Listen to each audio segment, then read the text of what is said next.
Sa ika-4 na quarter, unang linggo, tatalakayin natin ang Florante at Laura. Una sa lahat, aalamin natin ang pinagmulan nito. Magsisimula tayo sa panahon ng mga Espanyol.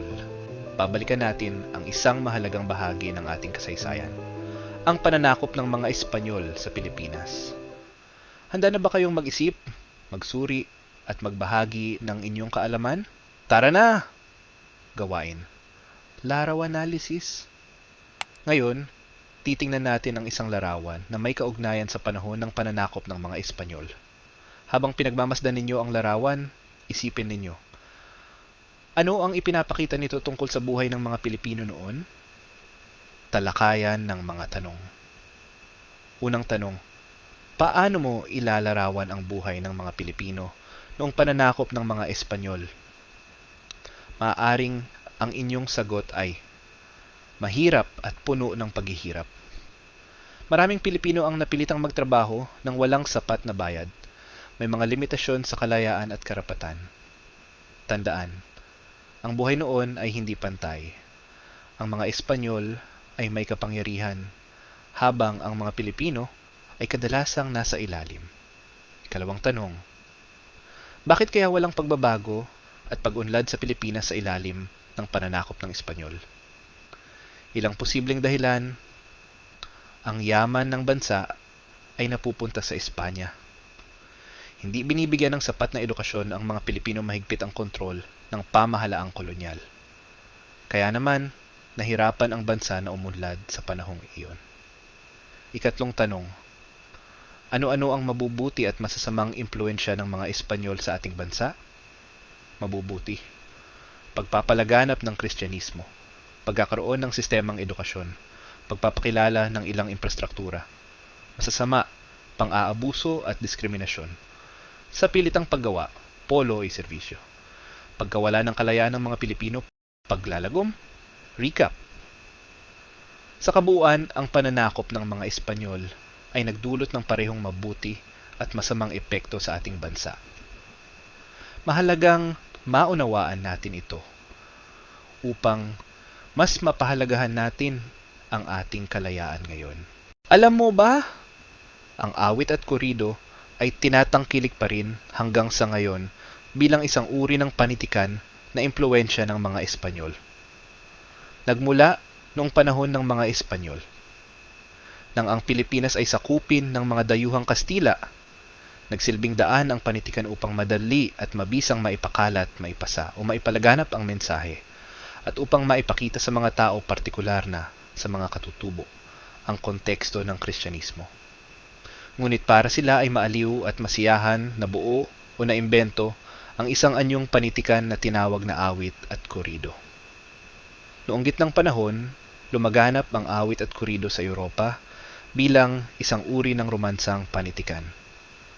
Nakarating ang mga ganitong uri ng panitikan noong 1610 mula Mexico sa pamamagitan ng kalakalang galyon. Ginamit itong instrumento ng mga misyonerong Prail sa Pilipinas bilang kagamitan upang maipalaganap ang relihiyong Katolisismo sa mga katutubo. Ito ay nagsilbing libangan ng mga katutubo bukod sa pagtuturo ng mga gintong aral sa buhay at pananampalataya. Gabay tanong. Isa-isip ang mga gabay na tanong isa. Bakit kaya tinangkilik ng mga katutubo ang mga awit at korido noong panahong ito? 2. Sa iyong palagay, paano magagamit ang awit at korido bilang panihitikan na tutulig sa mga Espanyol sa kabila ng mahigpit na sensura sa bansa? Paghawan ng bokabularyo sa nilalaman ng aralin, talasalitaan. Basahin at unawain ang pangungusap. Isulat sa inyong papel ang titik na kasing kahulugan ng salitang may salungguhit sa loob ng pangungusap. Unang tanong, nakarating ang ekspedisyon ni Ferdinand Magellan sa pulo ng Samar noong Marso 16, 1521. A.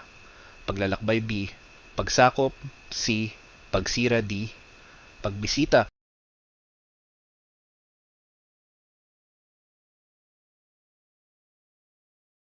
Pangalawang tanong, Halos lahat ng ating makikita sa kasulukuyang panahon ay produkto ng kolonisasyon. A.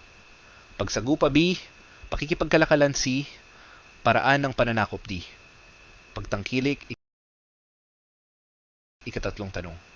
Tinangkilik ng mga katutubo ang mga panitikang mula sa Europa. A. Binaliwala. B. Sinuportahan. C. Binista. D. Kinalaban.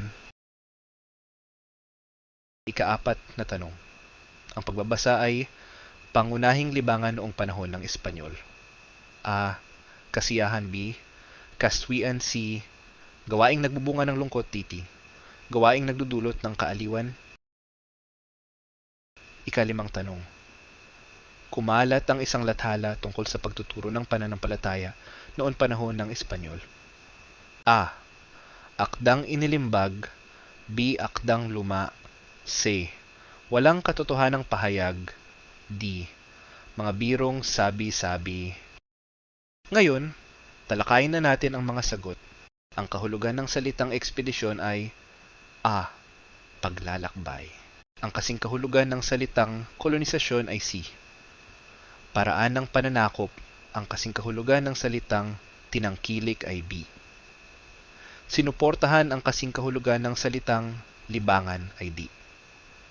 Gawaing nagdudulot ng kaaliwan. Ang kasing kahulugan ng salitang lathala ay A. Akdang inilimbag.